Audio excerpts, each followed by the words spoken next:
मेहनत और लगन व्यक्ति की कमजोरी को भी उसकी ताकत में बदल देती है। इस बात का प्रमाण मिलता है इस कहानी में। ये कहानी है जापान के एक 10 वर्षीय बच्चे ओकोयो की, जिसे जूडो सीखने का बहुत शौक था, लेकिन उसका बायां हाथ नहीं था। फिर भी वह अपने माता पिता से जूडो सीखने की जिद करने में लगा हुआ था। आखिरकार उसके माता पिता उसको मशहूर मार्शल आर्ट गुरु के पास ले गए। गुरु ने जब ओकायो को देखा तो आश्चर्य हुआ। उन्होंने ओकोयो से पूछा, तुम्हारा बायां हाथ नहीं है, तो भला तुम अपने प्रतिद्वंदी का मुकाबला कैसे करोगे? ओकोयो ने कहा, यह बताना तो आपका काम है। मैं तो बस इतना जानता हूं कि मुझे एक दिन सभी को हराकर मास्टर बनना है।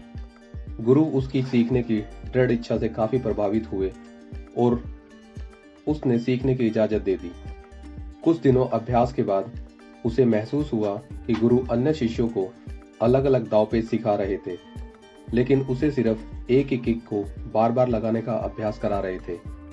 उसने गुरु से अपने मन की शंका जाहिर की, लेकिन गुरु ने कहा कि वो दूसरों पर ध्यान ना दे और उसी किक का बार बार अभ्यास करे। सभी को जूडो सीखते सीखते काफी साल हो गए थे। एक दिन गुरु ने सभी को बुलाया और कहा, अब एक प्रतिस्पर्धा आयोजित की जाएगी और जीतने वाले को मास्टर की उपाधि दी जाएगी। नियत समय पर प्रतिस्पर्धा आरंभ हुई। ओकोयो ने पहले 2 मैच बड़ी आसानी से जीत लिए। तीसरा मैच कुछ कठिन था, लेकिन कुछ संघर्ष के बाद ओकोयो ने एक किक से अपने प्रतिद्वंदी को गिरा दिया और विजयी हुआ। इस तरह और भी मैच जीतने के बाद ओकोयो को विजेता घोषित हुआ और मास्टर घोषित होने के बाद उसने गुरु से अपनी जीत का रहस्य पूछा।